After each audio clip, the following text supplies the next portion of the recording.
በኢትዮጵያ የአዞ ስጋ ሽያጭ ሊጀመር ነው። የአዞ ስጋን የሚያዘጋጁና የሚሸጥ ምግብ ቤት በአርባ ምንጭ ሊከፈት መሆኑን ጣቢያችን ሰምቷል።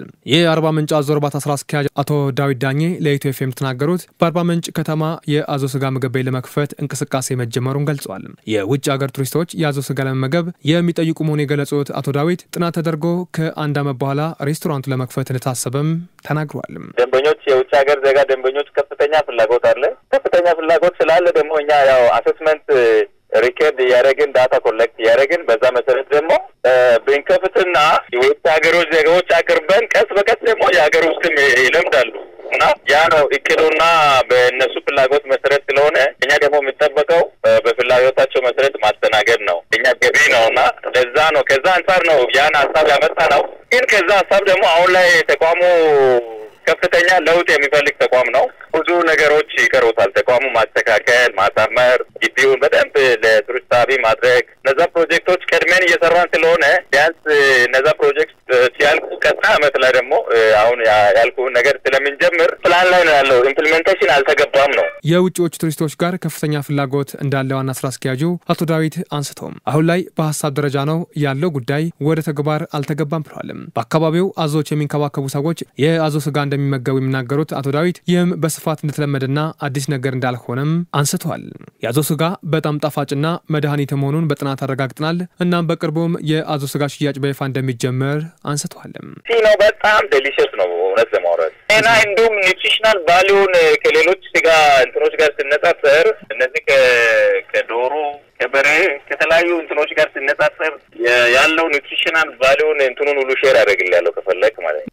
እኛ አሁን የምንፈልገው ምንድነው ትንሽ እኛ ጋር ማርኬት መቀዛቀዝ አለ። ምናልባት እኛ እንደውን የምንፈልገው እነዚህ የተለያዩ ሚዲያዎች ለእኛም ገበያውን የማፈላለግ ስራ ቢኮዝ አርባ ምንጭ ራንች ማለት አንድ ነው፣ ብቸኛ ነው ኢትዮጵያ ውስጥ። በፊት እንዲሁ ምስራቅ አፍሪካ ላይ ብቸኛ ነበር። አሁን ምስራቅ አፍሪካ ላይ ብዙ አሉ።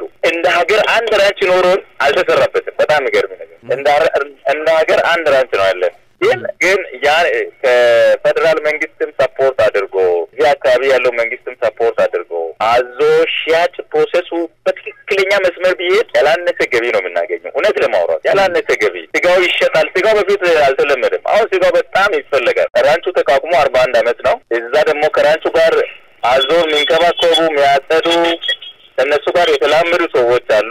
እነሱ ደግሞ የተለያየ ጊዜ አዞ ሲታረድ እውነት ለማውራት አዞ ስጋ በደንብ ነው የሚበላው። ሰፊ ነው። እናንተ ኬንያ አካባቢ ላይ ጎግል አድርገን ማየት ትችላለህ። ኬንያ ላይ የተለያዩ እንስሳት ስጋ ቤት አለ። እዛ ላይ አሁን አዞ ስጋ ይሸጣል። ተጨማሪ በደንብ ማብራሪያ እናንተ የምትፈልጉ ከሆነ እኛ ዶክመንት ሁሉ መላክ እንችላለን። ስለዚህ እኛ ስታፎር ደግሞ ለማዳ ስለሆነ ኦርም እንደተባለው ይበላሉ እነሱ 2500 አዞዎች እንዳሏቸውና አሁንም ሰፋ ባለ መልኩ የተፈለፈሉ መሆናቸውን የሚነግሩን አቶ ዳዊት አሁንም ይህ ጉዳይ መቀጠል እንዳለበት አንስተው እኛ ግን የምንፈልገው የማርኬት ሊንኬጅ መፍጠር ነው ሲሉም ለጣቢያችን ተናግረዋል። አሁን ከነሷል እንጂ አሁን እኮ እዚህ ራንቹ ትንሽ ማኔጅመንቱ ላይ ትንሽ ክፍተት ተፈጥሮ ትንሽ ችግር ስለፈጠረ ነው ወደኛ አሁን የተሰጠው። ስለዚህ እኛ አሁን ጥሩ አድርገን ማኔጅ ያደረግን ነው። ማታ አዞ ደግሞ ገና የተፈለፈለ ነው ያለው 2500 አለን። አሁን ራንቻችን ላይ ሬዲ የሆኑ አዞዎች አሉ።